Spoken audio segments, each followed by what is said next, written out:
Hello guys, எல்லாருக்கும் வணக்கம். இன்னைக்கு நம்ம ஈஸ்டர் vlog பார்க்கலாம். ரொம்ப நாளுக்கு அப்புறமா போடுற அதுவும் டிலேடான வீடியோ இது. Sorry for that. Before Easter night morning தூசி தட்டி ஸ்டிச்சிங்கில் உட்காந்தேன்.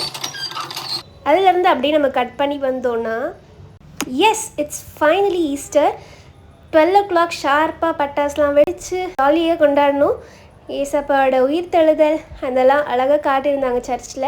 ஈஸ்டரோட ஸ்பெஷலே இந்த கேண்டில் தான். நம்ம சர்ச் இன் பிட்வீன் கேண்டில்லாம் லைட் பண்ணி ப்ரே பண்ணுவோம். To my friends from other religions, what is Easter? Good Friday அன்னைக்கு ஏசப்பா இறந்துருப்பாரு.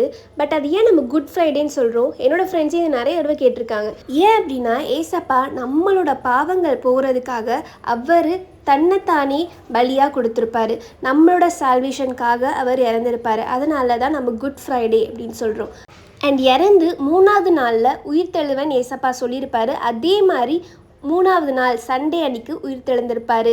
அதுதான் ரெசரக்ஷன் டே, ஈஸ்டர் டே நம்ம கொண்டாடுறோம். 40 நாள் லென்ட் டேஸில் இருந்து ஃபைனலாக நாங்கள் நான்வெஜ் சமைச்சோம். நான் சிக்கன் 65, அக்கா ஃபிஷ் ஃப்ரை, அம்மா பிரியாணி, தங்கச்சி ரைத்தா அப்படின்னு சொல்லி ஷேர் பண்ணி ஒர்க்கு ஸ்ப்ளிட் பண்ணி லன்ச்சை என்ஜாய் பண்ணோம்.